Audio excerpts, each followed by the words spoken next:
28वां अध्याय। शिव जी का संकट मोचन। राजा परीक्षित ने पूछा, भगवान शंकर ने समस्त भोगों का परित्याग कर रखा है, परंतु देखा यह जाता है कि जो देवता, असुर अथवा मनुष्य उनकी उपासना करते हैं वे प्रायः धनी और भोग संपन्न हो जाते हैं, और भगवान विष्णु लक्ष्मीपति हैं, परंतु उनकी उपासना करने वाले प्रायः धनी और भोग संपन्न नहीं होते। दोनों प्रभु त्याग और भोग की दृष्टि से एक दूसरे से विरुद्ध स्वभाव वाले हैं, परंतु उनके उपासकों को उनके स्वरूप के विपरीत फल मिलता है। मुझे इस विषय में बड़ा संदेह है कि त्यागी की उपासना से भोग और लक्ष्मीपति की उपासना से त्याग कैसे मिलता है। मैं आपसे यह जानना चाहता हूँ।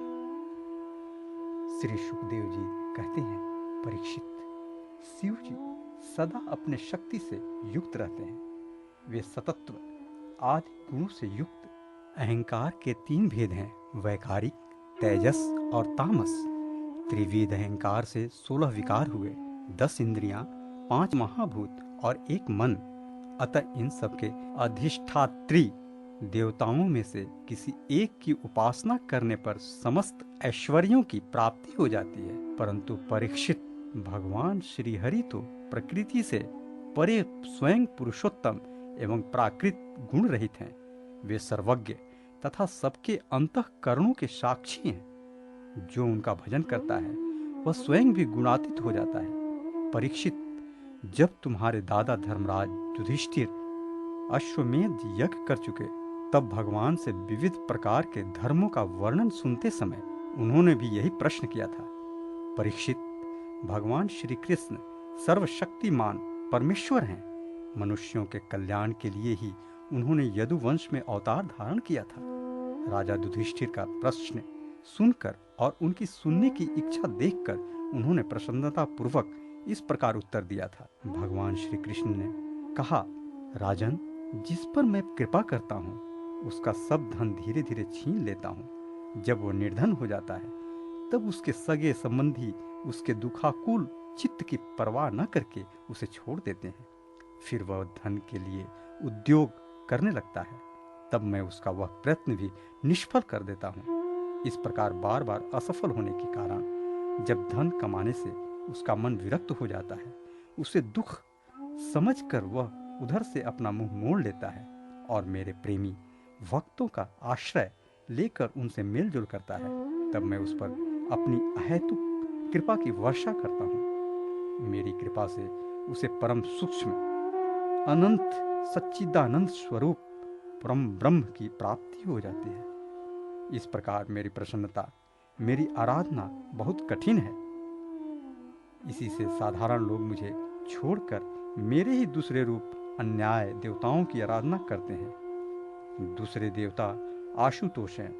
वे झटपट पिघल पड़ते हैं और अपने भक्तों को साम्राज्य लक्ष्मी दे देते हैं। उसे पाकर वे उच्छृंखलित, प्रमादी और उन्मत्त हो उठते हैं और अपने वरदाता देवताओं को भी भूल जाते हैं तथा उनका तिरस्कार कर बैठते हैं। श्री सुखदेव जी कहते हैं, परीक्षित, ब्रह्मा, विष्णु और महादेव ये तीनों शाप और वरदान देने में समर्थ हैं, परंतु इनमें महादेव और ब्रह्मा शीघ्र ही प्रसन्न या रुष्ट होकर वरदान अथवा शाप दे देते हैं, परंतु विष्णु भगवान वैसे नहीं हैं।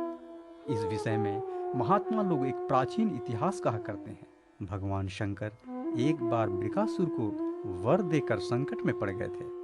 परीक्षित, वृकासुर शकुनी का पुत्र था। उसकी बुद्धि बहुत बिगड़ी हुई थी। एक दिन कहीं जाते समय उसने देवर्षि नारद को देख लिया और उनसे पूछा कि तीनों देवताओं में झटपट प्रसन्न होने वाला कौन है। परीक्षित, देवर्षि नारद ने कहा, तुम भगवान शंकर की आराधना करो, इससे तुम्हारा मनोरथ बहुत जल्द पूरा हो जाएगा। वे थोड़े ही गुणों से शीघ्र प्रसन्न और थोड़े ही अपराध से तुरंत क्रोध कर बैठते हैं। रावण और बाणासुर ने केवल वंदी जनों के सम्मान शंकर जी के कुछ स्तुतियां की थी। इसी से वे उन पर प्रसन्न हो गए और उन्हें अतुलनीय ऐश्वर्य दे दिया। बाद में रावण के कैलाश उठाने और वाणासुर के नगर की रक्षा का भार लेने से वे उनके लिए संकट में भी पड़ गए थे। नारद जी का उपदेश पाकर बृकासुर केदार क्षेत्र में गया और अग्नि को भगवान शंकर का मुख बनाकर अपने शरीर का मांस काट काट कर उसमें हवन करने लगा। इस प्रकार 6 दिन तक उपासना करने पर भी जब उसे भगवान शंकर के दर्शन न हुए तब उसे बड़ा दुख हुआ। 7वें दिन केदार तीर्थ में स्नान करके उसने अपने भीगे बाल वाले मस्तक को कुल्हाड़े से काट कर हवन करना चाहा। परीक्षित, जैसे जगत में कोई दुखवश आत्महत्या करने जाता है तो हम लोग करुणावश उसे बचा लेते हैं, वैसे ही परम दयालु भगवान शंकर ने बृकासुर के आत्मघात के पहले ही अग्नि कुंड से अग्निदेव के समान प्रकट होकर अपने दोनों हाथों से उसके दोनों हाथ पकड़ लिए और गला काटने से रोक दिया। उनका स्पर्श होते ही बृकासुर के अंग ज्यों के त्यों पूर्ण हो गए। भगवान शंकर ने बृकासुर से कहा, प्यारे बृकासुर, बस करो, बहुत हो गया। मैं तुम्हें वर देना चाहता हूँ, तुम मुंह मांगा वर मांग लो। अरे भाई, मैं तो अपने शरणागत भक्तों पर केवल जल चढ़ाने से ही संतुष्ट हो जाया करता हूँ। भला तुम झूठ मूठ अपने शरीर को क्यों पीड़ा दे रहे हो? परीक्षित, अत्यंत पापी बृकासुर ने समस्त प्राणियों को भयभीत करने वाला यह वर मांगा कि मैं जिसके सिर पर हाथ रख दूं वही मर जाए।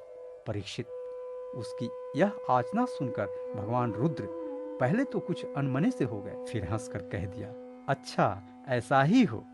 ऐसा वर देकर उन्होंने मानो सांप को अमृत पिला दिया। भगवान शंकर के इस प्रकार कह देने पर बृकासुर के मन में यह लालसा हो आई कि मैं पार्वती जी को ही हर लूं। वह असुर शंकर जी के वर की परीक्षा के लिए उन्हीं के सिर पर हाथ रखने का उद्योग करने लगा। अब तो शंकर जी अपने दिए हुए वरदान से ही भयभीत हो गए। वह उनका पीछा करने लगा और वे उससे डर कर कांपते हुए भागने लगे। वे पृथ्वी, स्वर्ग और दिशाओं के अंत तक दौड़ते गए, परंतु फिर भी उसे पीछा करते देखकर उत्तर की ओर बढ़े। बड़े बड़े देवता इस संकट को टालने का कोई उपाय न देखकर चुप रह गए।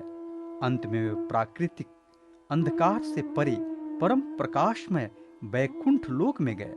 बैकुंठ में स्वयं भगवान नारायण निवास करते हैं। एकमात्र वही उन सन्यासियों की परम गति हैं जो सारे जगत को अभय दान करके शांत भाव में स्थित हो गए हैं। बैकुंठ में जाकर जीव को फिर लौटना नहीं पड़ता। भक्त भयकारी भगवान ने देखा कि शंकर जी तो बड़े संकट में पड़े हुए हैं, तब वे अपनी योग माया से ब्रह्मचारी बनकर दूसरे ही धीरे धीरे बृकासुर की ओर आने लगे। भगवान ने मुंज की मेखला, काला मृग चर्म, दंड और रुद्राक्ष की माला धारण कर रखी थी। उनके एक एक अंग से ऐसी ज्योति निकल रही थी मानो आग धधक रही हो। वे हाथ में कुश लिए हुए थे। बृकासुर को देखकर उन्होंने बड़ी नम्रता से झुककर प्रणाम किया। ब्रह्मचारी वेशधारी भगवान ने कहा, शकुनी निंदन बृकासुर जी, आप स्पष्ट ही बहुत थके से जान पड़ते हैं। आज आप बहुत दूर से आ रहे हैं क्या? तनिक विश्राम तो कर लीजिए। देखिए, यह शरीर ही सारे सुखों की जड़ है। इसी से सारी कामनाएं पूरी होती हैं। इसे अधिक कष्ट न देना चाहिए। आप तो सब प्रकार से समर्थ हैं। इस समय आप क्या करना चाहते हैं?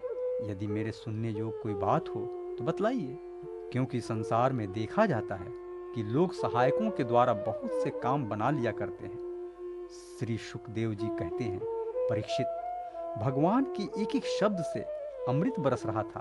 उनके इस प्रकार पूछने पर पहले तो उनसे तनिक ठहर कर अपनी थकावट दूर की। उसके बाद क्रमशः अपनी तपस्या, वरदान प्राप्ति तथा भगवान शंकर के पीछे दौड़ने की बात शुरू से कह सुनाई। श्री भगवान ने कहा, अच्छा ऐसी बात है, तब तो भाई हम उसकी बात पर विश्वास नहीं करते। आप नहीं जानते हैं क्या? वह तो दक्ष प्रजापति के शाप से पिशाच भाव को प्राप्त हो गया है। आजकल वही प्रेतों और पिशाचों का सम्राट है। दानवराज, आप इतने बड़े होकर ऐसी छोटी छोटी बातों पर विश्वास कर लेते हैं। आप यदि अब भी उसे जगत गुरु मानते हो और उसकी बात पर विश्वास करते हो तो झटपट अपने सिर पर हाथ रखकर परीक्षा कर लीजिए। दानव शिरोमणे, यदि किसी प्रकार शंकर की बात असत्य निकले तो उस असत्यवादी को मार डालिए, जिससे फिर कभी वह झूठ न बोल सके। परीक्षित, भगवान ने ऐसी मोहित करने वाली अद्भुत और मीठी बात कही कि उसकी विवेक बुद्धि जाती रही। उसे दुर्बुद्धि ने भूलकर अपने ही सिर पर हाथ रख दिया। बस उसी क्षण उसका सिर फट गया और वह वहीं धरती पर गिर पड़ा, मानो उस पर बिजली गिर पड़ी हो। उस समय आकाश में देवता लोग जय जय, नमो नमः, साधु साधु के नारे लगाने लगे। पापी वृकासुर की मृत्यु से देवता, ऋषि, पितर और गंधर्व अत्यंत प्रसन्न होकर पुष्पों की वर्षा करने लगे और भगवान शंकर उस विकट संकट से मुक्त हो गए। अब भगवान पुरुषोत्तम ने भययुक्त शंकर जी से कहा कि देवाधिदेव, बड़े हर्ष की बात है कि इस दुष्ट को इसके पापों ने ही नष्ट कर दिया। परमेश्वर, भला ऐसा कौन प्राणी है जो महापुरुषों का अपराध करके कुशल से रह सके? फिर स्वयं जगत गुरु विश्वेश्वर आपका अपराध कोई सकुशल रह ही कैसे सकता है? भगवान अनंत शक्तियों के समुद्र हैं। उनकी एक एक शक्ति मन और वाणी की सीमा के परे है। वे प्रकृति से अतीत एवं परमात्मा है। उनकी शंकर जी को संकट से छुड़ाने की यह लीला जो कोई कहता या सुनता है, वह संसार के बंधनों और शत्रुओं के भय से मुक्त हो जाता है।